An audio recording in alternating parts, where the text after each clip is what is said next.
Nina's just perfect that way, you know?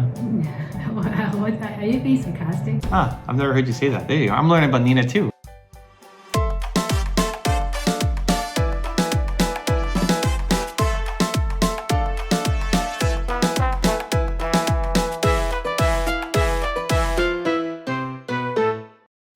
Believe Nation, it is your favorite time. Well, maybe, I don't know, is it their favorite time? It's our favorite time of the week.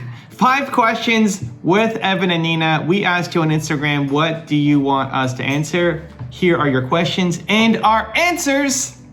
You ready? Yeah. Are you excited? Yeah. You nervous? Are you looking ahead? Nervous. Stop looking ahead. Because I don't know what, sometimes you don't know what you get. That's the beauty. If you knew what you get, then life wouldn't be interesting. Okay. Question number 1. Wow, we're starting with a heavy one. What to do to come out of depression? Depression. Yeah.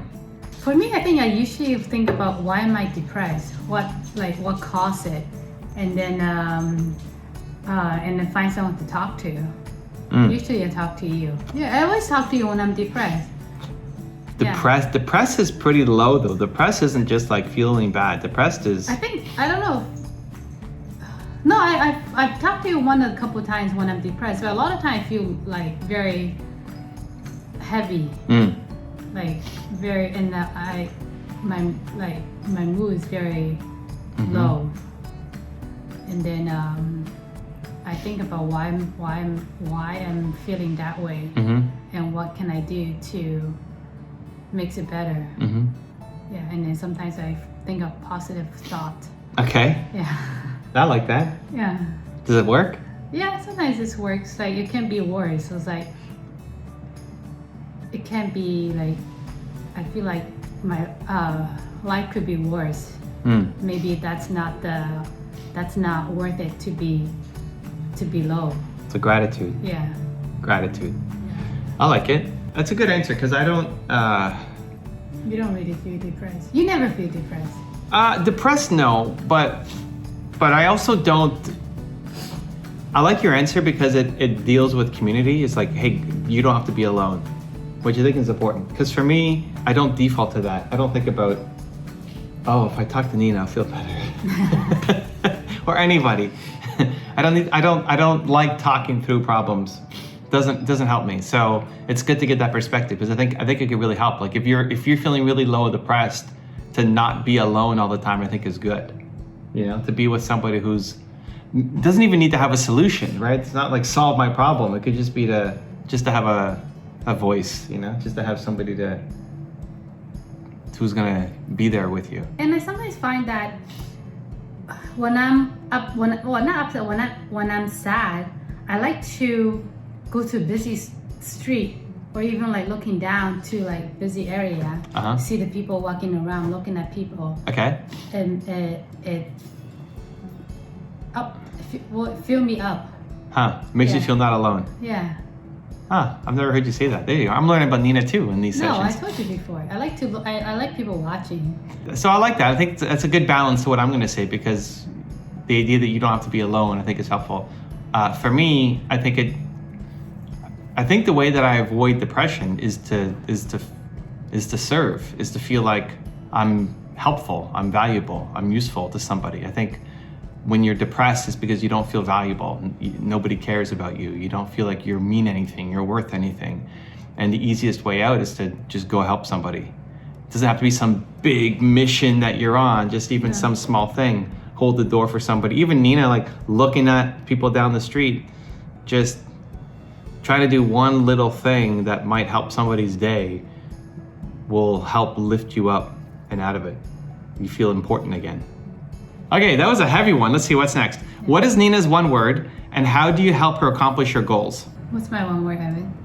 Care. Okay, how did you help me accomplish my goal? I don't know, you answer. This says, how did you help her accomplish her goal? So I think starting off is just awareness.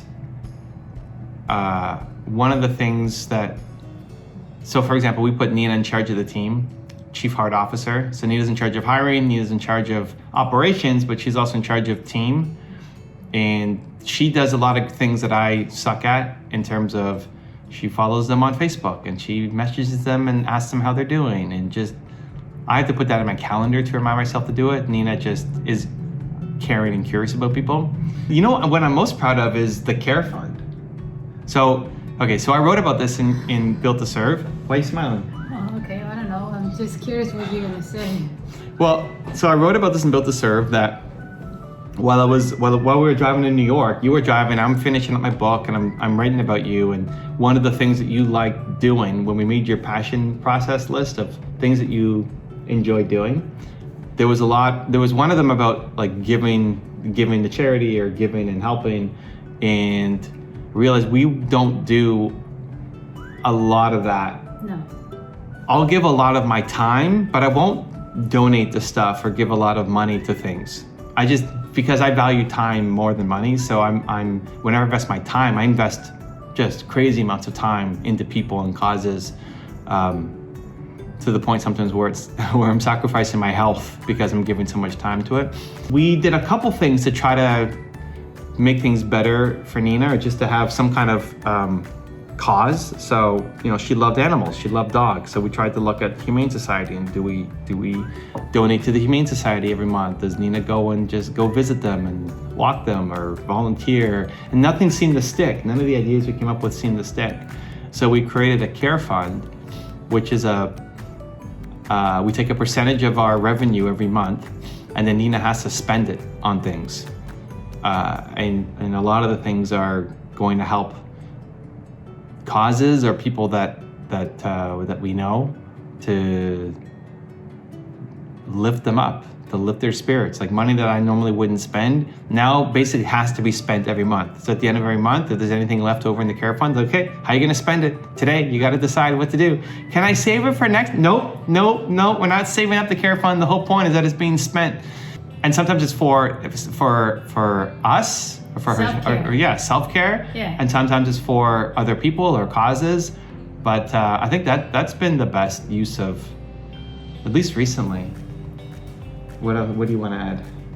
Nothing? Nothing. See this, but when I go first, then there's nothing. Okay. Nina's answering the next one next. You have a busy schedule. How much time do you invest in your relationship? How much time? Mm-hmm. We spend time with each other every day. That we will have dinner together now. That's pretty new. Yeah. At least half an hour dinner eating together. Sit down dinner at the table. And then we have 1 hour a night watching a show before we go to bed.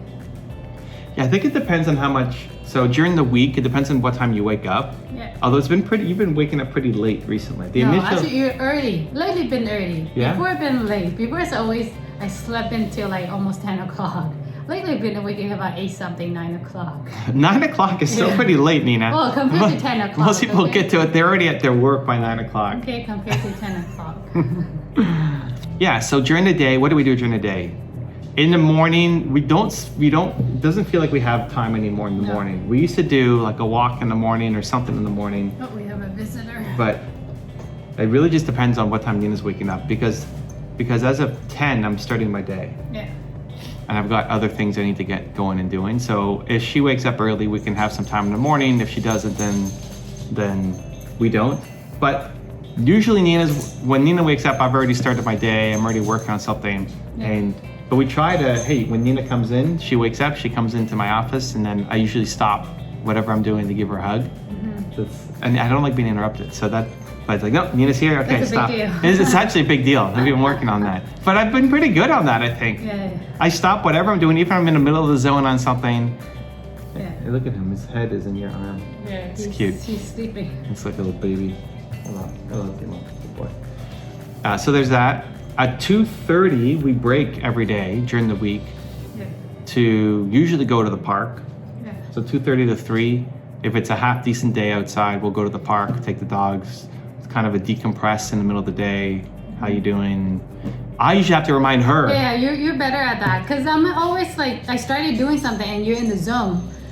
It just can't stop. And when you get interrupted, it's like, You gotta stop. You gotta know. 2:30, we go outside with the dogs, go to the park, get some air, spend some time together. Then at 5:30, usually 5 or 5:30, we have a sit-down dinner. So dinner for us used to be just okay. Here's your meal. I'm off working. She's working. Whatever. He said, no, okay, we're gonna try No, something. actually, I always, most of the time, I will sit down to eat because I like to enjoy my meal. But you would just take your stuff and go one out too. Yeah, I haven't sat down and like regularly had dinner since, I don't know, 16 or something. Yeah. Thinking like when I was living with my parents and we had to have dinner together every night. But since I moved out and became an entrepreneur, it's like eat as its own thing. No, you're eating at the computer and working. Let's go. Yeah. But anyway, so we break half an hour at least every day to have dinner, and that's been very consistent. Yeah. A couple days have been off, but for the most part, that's on. And then we watch a show together every night from 9 to 10. Well, from 8 to 9, we'll usually play some kind of game with my son, mostly Minecraft now. 8 to 9, and then 9 to 10, we'll watch a show. What are we watching now? Shadow and Bone and Shadow, something like that. And then 10 to 11 is wind down, clean up, take the dogs out, and then 11 is usually in bed. So that's a weekday. So weekday, maybe in the morning, 2:30 break, 5:30 dinner, evening together, and then that's actually a lot, I think, during the. What were you smiling at? Timo? Oh, he's passing out. Oh, I just said his name. And then Saturday is our fun day to do things together.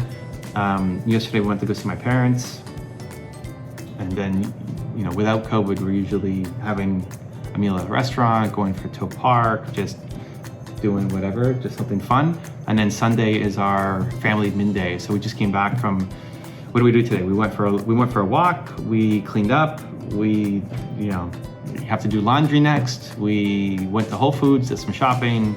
We're making this video. It's kind of tasks that we have to do. So weekend is almost always together unless I'm traveling somewhere, which isn't happening right now. And then weekdays we have our time together. So you have to make the time, right? I You have to have the intention. The intention, and then you have to force it. And I'm actually probably better than Nina at that. It's like, Nina, it's time. Yeah. We're doing this now. It's break time. We need to break. You need to get away from your computer, and we're gonna go for a walk to the park right now, right? We said we're gonna do it. We gotta go do it.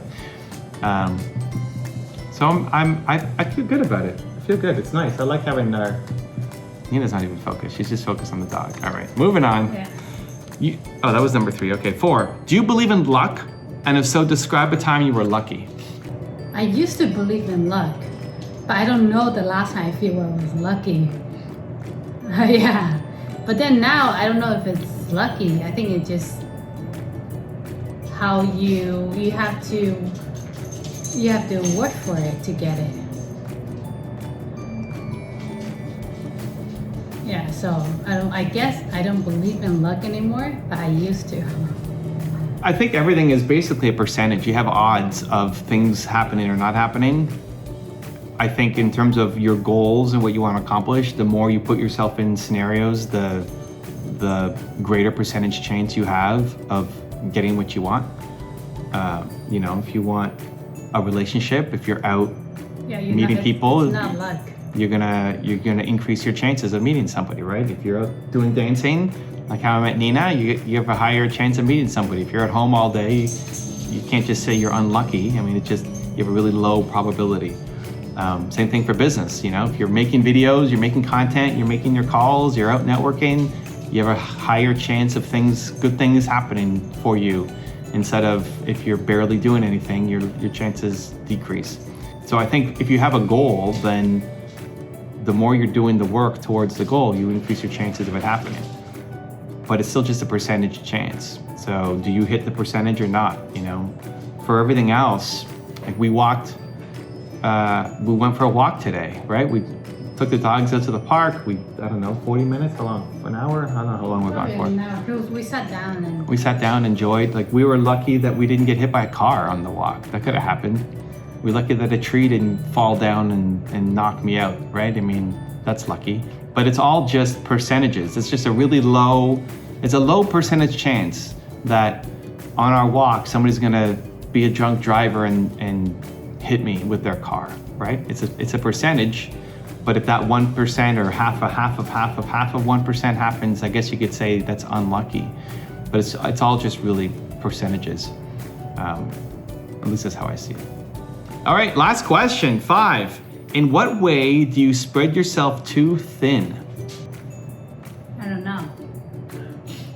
I don't know this. Too many commitments. Where do you have too many commitments? I don't know. No? Yeah, Nina doesn't spread herself too thin. Because she sleeps till 10 o'clock. What do you got? I just saw you spit it out.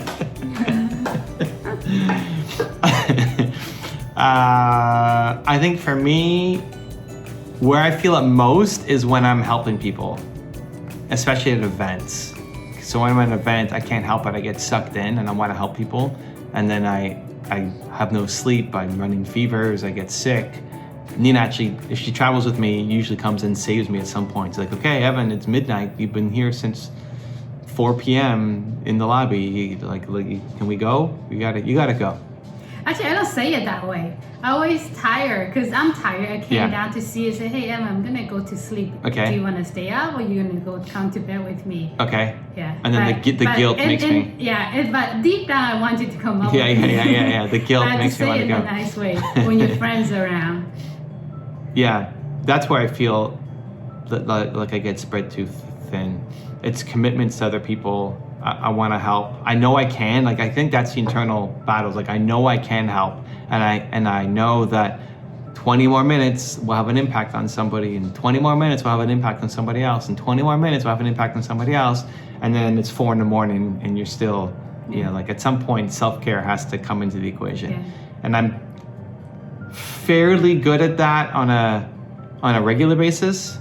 There's moments where I get sucked in and just want to help, but when I'm at an event, that's where it destroys me. Actually, the last event that I did before COVID started was in San Diego, and I was sick going.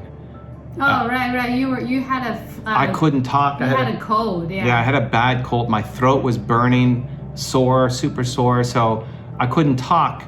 I was drinking tea with honey nonstop. When I went on stage, I brought my tea with honey with me, and I had to sip every now and then and I've never brought a beverage with me, on stage while speaking. But it's the only way to get through my, hour-long presentation.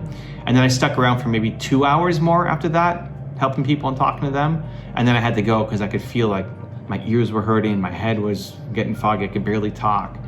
And so that was the first event that I went to in a long time where I couldn't do my usual thing that I love doing. I just love being in the lobby all day long, talking to people, helping them. So that's where I get spread too thin. Anything come to mind for you? No. Still no? No. Nina's just perfect that way,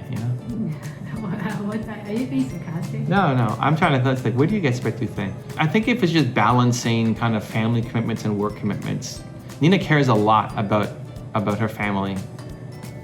I mean, and I do too, but Nina does especially. When something comes up, family related, you're always the one everybody goes to. Like, hey Nina, how do we do this? Hey Nina, we have to do this and that and this and that. And if you also have a full work schedule at the same time, it can be a little overwhelming. We have to deal with family stuff and work stuff at the same time. That wasn't kind of planned for. What do you think? I think so. I don't know. Maybe. Maybe? Yeah. But I do care about my family.